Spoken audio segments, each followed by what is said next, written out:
So, pond dredging, I'm going to cover. I've helped quite a few ponds dredge across the metro, ag and urban. For this presentation, some special thanks to Dave's Dozing. One reason or another, he's gotten a lot of our dredging projects in the metro. He specialized in it, and he helped provide a lot of the pictures for today. Because I reached out to him like, hey, can you help provide some pictures? Because sometimes you just don't take pictures of the key pieces you want to show.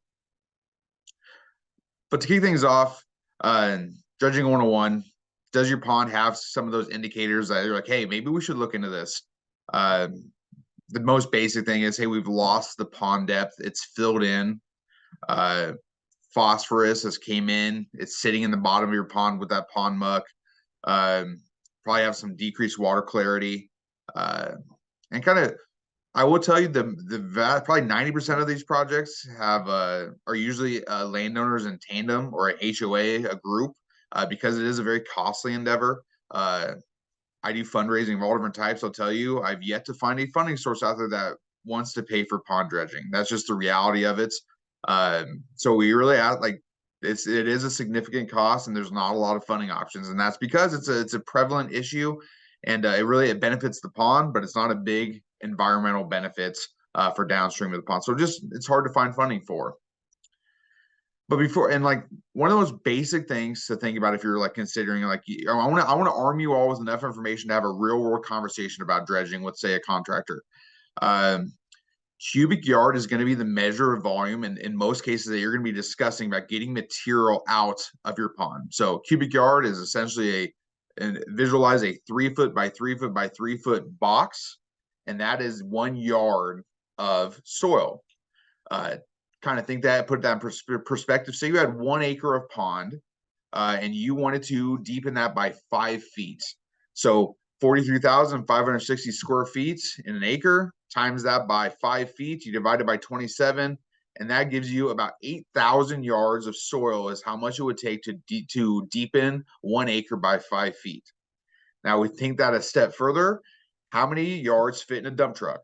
Now, varies a little bit, but in general, 10 yards per dump truck. So if you wanted to take out 8,000 yards out of your pond, you're looking at 800 dump truck loads. So that kind of puts in perspective how quickly you can be like, oh, this is a significant project.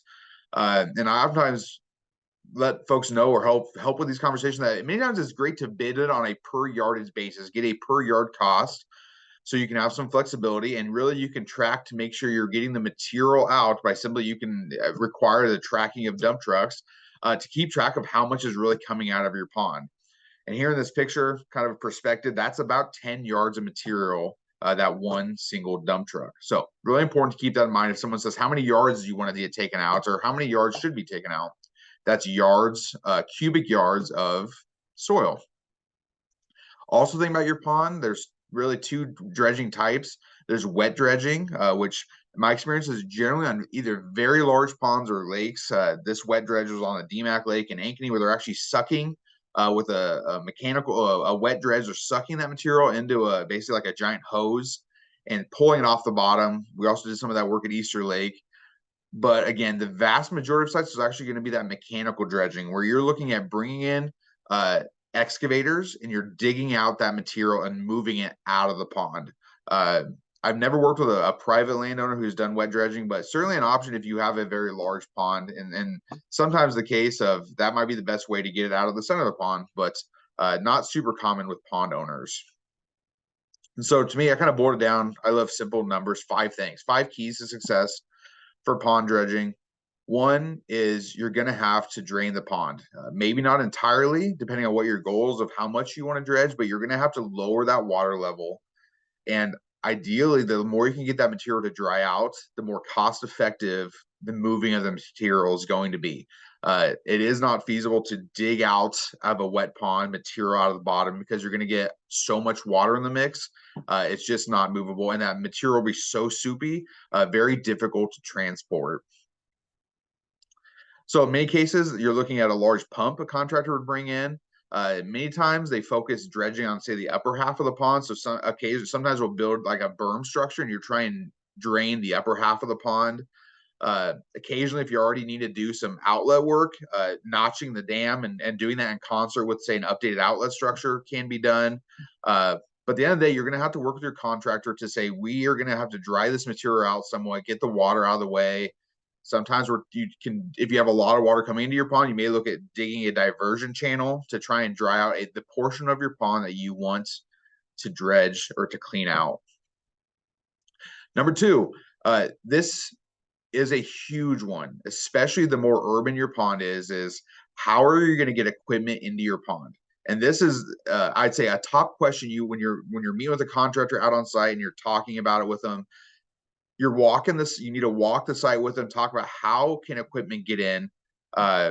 Many cases, dump trucks like this are going to need to back up right to the excavator that's going to be digging, minimizing the times you're going to load and unload the material. Again, basic, cost effective. You want to dig the material, you want to place it right into a truck. And we're going to talk about taking to the closest spot possible, all to give you the most cost effective option to try and make this feasible. Here's kind of a snippet of some different material. These are things you would expect to see. These are the actual equipments you need to bring into a site to dredge. Excavator, backhoe, something that's going to actually dig out that material. There's two of them in this picture. The one on the right there is kind of a more of a traditional excavator. You can see the bigger bucket there. It can't reach out as far versus the one in the center of the picture is a long reach excavator. Generally, the basic is they can reach out further, but many times they have a smaller bucket because when your arm gets so extended, you can't move as much material. But ideally, contractors will have both options available. The long reach can make a huge difference. Skid loader for moving small amounts of material. And then there's a couple contractors operating in central Iowa that actually have these rotating dump trucks that are on tracks. These are great for they can get over they can get where regular traditional dump trucks will get stuck.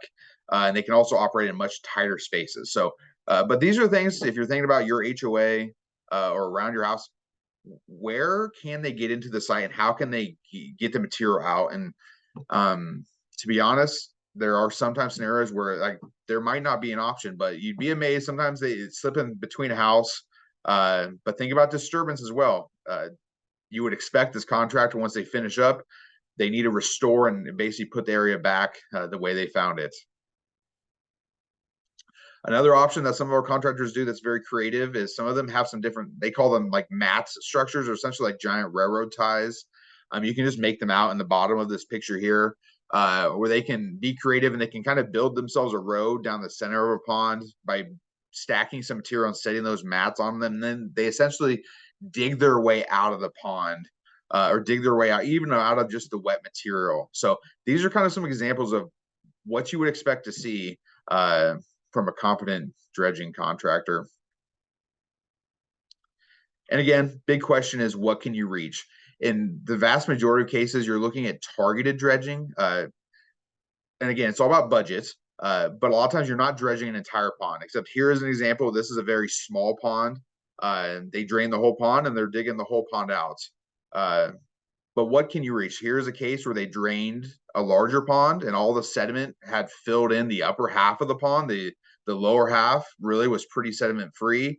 If you have records, that's great. Or maybe a memory, hey, you checked at some point. The simplest way is you can go out there with a little rowboat and you can stick a long rod down there and you can feel how deep it is. And many times you can even push through the silt and you can feel the hard original pond bottom in many cases. But here again, they lower the pond about halfway and they're focusing their dredging on that upper half where all that sediment has really built up. Number three, again, these are the top things we got to think about. How are you going to get into the sites? How are you going to dispose of this spoil material? So we call it spoils. You're digging out, and you can see in this picture, it's generally black soil. It's generally very soupy and wet. It's not the easiest stuff to transport. That's just the reality of it.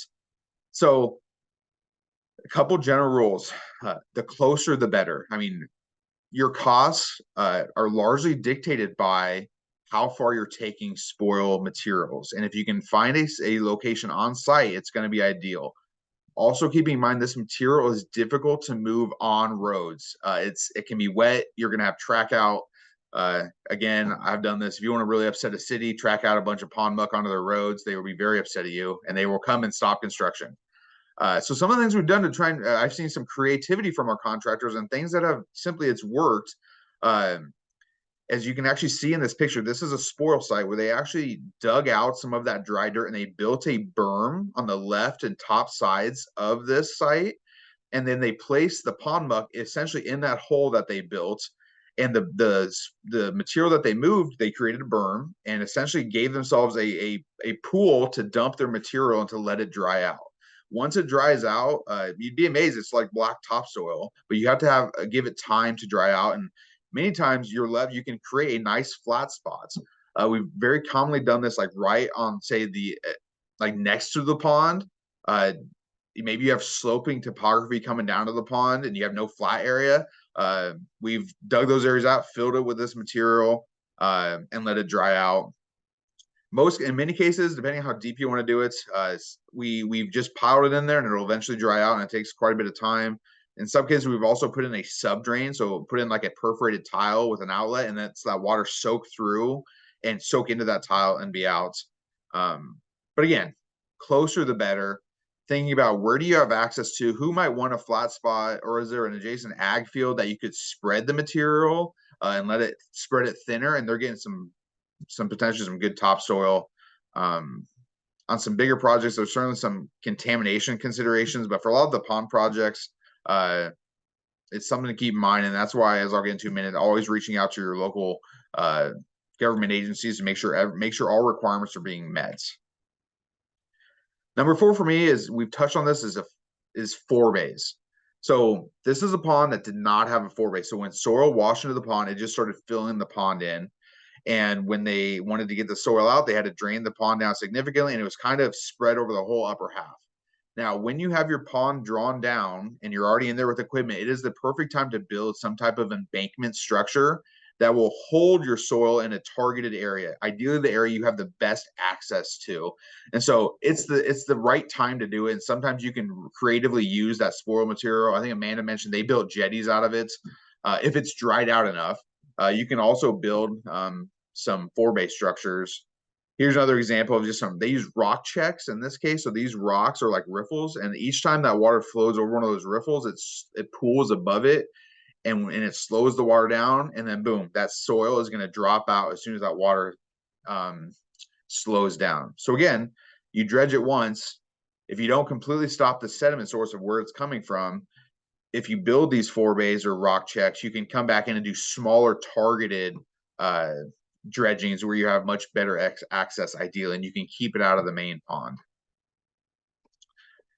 And number 5, the last one, I work for the county. I've worked for several different agencies. Seriously, reach out to your county, your city, talk about what local regulations are in place. Make sure they're aware of what you're doing. The biggest thing that we've seen a lot of people have issues is with, they try and just do it. They take the simple, fast approach that the contractor proposed, and they get in trouble. They get road track out. There's many times local tree removal considerations if that's a part of the project. There's is your spoiling site where you're going to dump it, it has to be out of the floodplain in general. You can't fill in the floodplain, or you can't fill on top of adjacent wetlands. Many counties and cities have their own grading permits. So again, governments, we tend to slow things down, but we do it for a reason. And a lot of times we're doing it to protect the landowner or protect the HOA, to make sure you guys don't incidentally do anything that's going to cause problems down the road. So last tip there was just reach out, just talk to them, and discuss if your county, your city, or any other agencies have any regulations that you need to make sure you talk through with them. And boom, we have made it through the last section. We're going 15 minutes.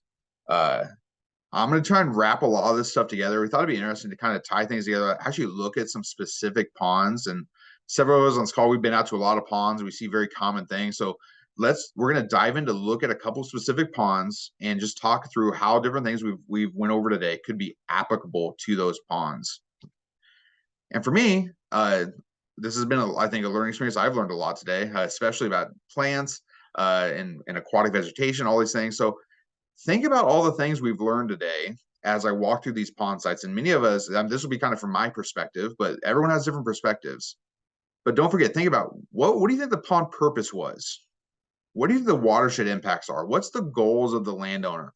What issues are you seeing in this pond, and what opportunities are there to try and address those issues? So I'm just going to go through 4 of these. We're going to kind of talk through this, but just think about it. And many of us might have different perspectives, and perhaps toss a question out there, and one of the other experts on the webinar today can chime in.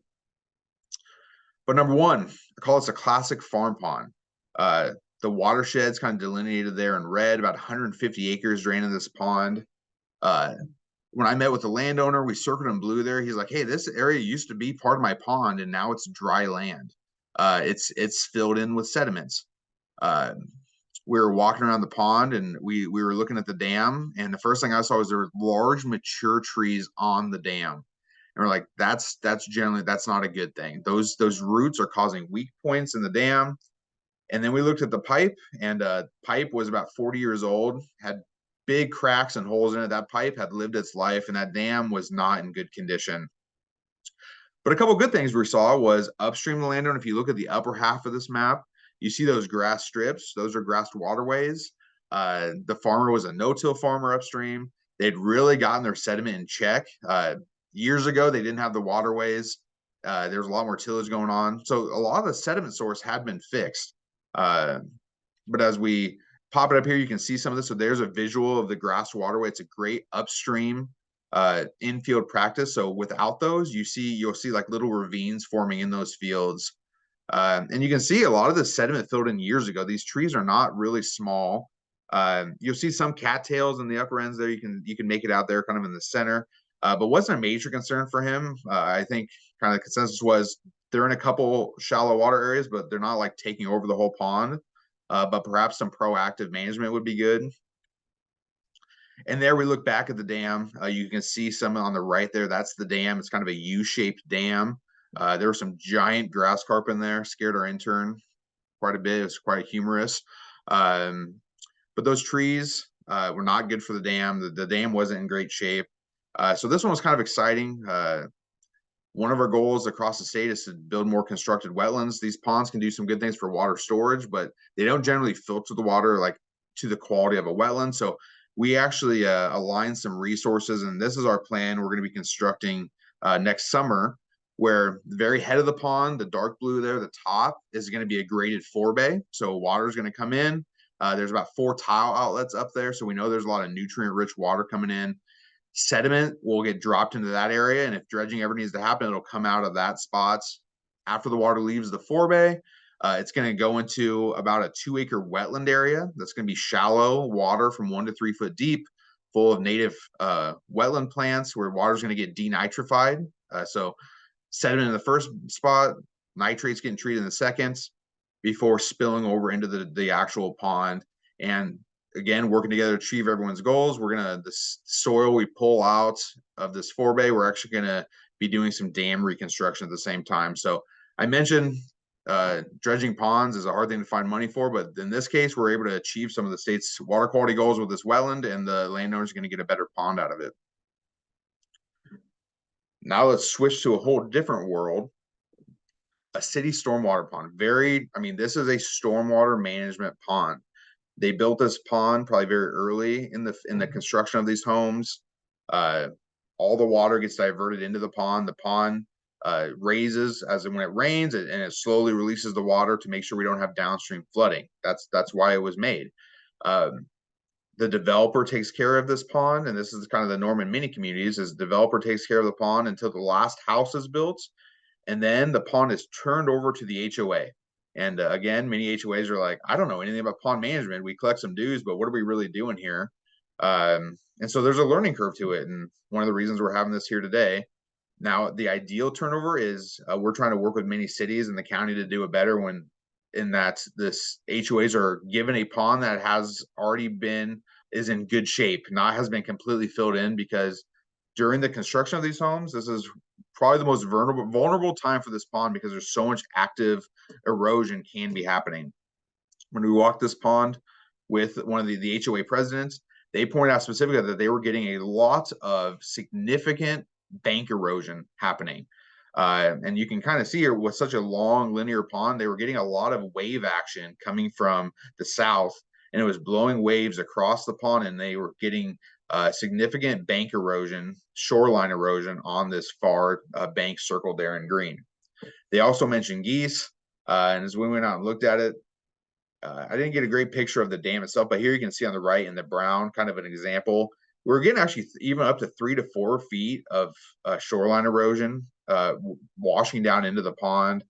Uh, the pond actually was looking very silt free. They weren't having many signs of sedimentation, so that was a good indicator that they were able to control erosion around the pond when they built all these houses. There's no stream system coming into the pond, so we don't expect erosion coming from that. And I said, thank goodness, because it would be very difficult to get equipment into this pond. And really even more difficult is where we're going to put it. Now, there actually, we could access through here. We could work through behind people's houses, but where do you put the sediment in a case like this? It's very difficult. And there were geese everywhere. So we did discuss the idea of putting in a prairie strip around the pond. But we're very sincere with them. We're like, you have to like understand that it's going to look very different and it's not going to be a full-blown prairie in 1 year. So we talked about and also for the bank erosion, here's a pond actually we visited in Altoona where they had just done this because they were having a lot of wind erosion as well. I should say wave erosion. They put some rock in some areas. So this is like, you may probably heard the term riprap. This is they put rock or riprap on the banks. And here is some 1-year-old Fleximat, which if you squint, you can just make out some of those little concrete blocks that Amanda was talking about earlier. And here you can see the beauty of it. You can see some of that vegetation growing right up through it. And I'll tell you, it's a lot easier for kids to fish and walk on this Fleximat than it is the riprap. But can be more costly, but it's getting used more and more. So we're seeing prices come down a bit because there's more installers that know how to work with it. And now number 3, another project that Jen and I worked on with the city of Pleasant Hill. They were building a park and kind of the rare opportunity, like, what if let's try and put all this stuff together, like when we build the pond. I think Tyler Stubbs with DNR was also involved in this one. Like, let's try and put a lot of these pieces together. And those pieces include, like from the original park plan, like, hey, let's put some natives around this pond. They're going to have their open lawn and ball fields around it. But like, hey, right around the pond, can we do some native prairie? This pond is going to manage stormwater from the school and all the stuff draining to it. So we want a multi-staged outlet because there's some massive erosion happening downstream of it. That outlet can help reduce that downstream erosion. And what if we would definitely want to do a forebay and maybe even some type of wetland structure at the head of the pond. And maybe we could put some stuff in there so people might even like get in there and play in the shallow water and interact with it. And boom, as it sits about 1.5 years later, you can see the forebay there at the head of the pond. Water comes out of the forebay and shallow water habitats and getting that native wetland vegetation in that upland area. They did some cool stepping stones, and you can see in the bottom picture here, they also did some neat subsurface rock habitat for fish. And there's actually an area you can wade out to these big boulders. Pretty neat. And it worked out. Kind of checked all their goals as they continue to build up around the pond. And the last one I'll cover today, the pond, they say we got some issues, right? There's some significant algae happening. Got a lot of vegetation growth. You can see right at the bottom left, there's like a little black circle. That's the outlet pipe. Didn't have any protection to it. The landowner had noted that the pond had filled in upwards of 10 feet. So something was happening with this pond, right? Like it was an older pond, but what's happening around it? So we started looking. Kind of unique as we looked at this pond's watershed. There's a lot going on. So this pond is the far left one, and there's several ponds upstream of it. So the blue lines kind of denote how water flows through the system. So water comes out of a big pond, goes through the dam of that big pond into a second pond, into a third pond, before eventually going into this landowner's pond. Now, usually when that's the case, these upper ponds, usually the first pond in the sequence gets all the sediments. And generally sediment's not going to make it through all these ponds into his pond. So we're like, where is this sediment coming from? And as we continue to talk, we identified this field, an agricultural field that would, for many years it was hayed. But when they put it into row crop, they started getting some significant erosion, and he'd been trying to work with this landowner because this field was where the sediment was coming from, and it was washing down into the pond. So we proactively kind of went to the landowner and brought them some potential funding sources, and we're laying out a plan to do some contour terraces. That this is like a big hillside, rather steep. So you can envision two terraces running, kind of circumventing this field. That would, their intent would be to stop that erosion in the field. And he wants to dredge his pond, but he doesn't want to do that and just have it fill back in. So trying to address the upstream issue in this one. And from some of the stuff I learned today, I'm definitely going to share with him some of that's about maybe doing some vegetation management as a consideration in the future as well. Because I would say it was about 80% covered in algae and matted vegetation when we were there. And with that, there's cute kids playing in water. Thanks, everyone. And that's all I had for today.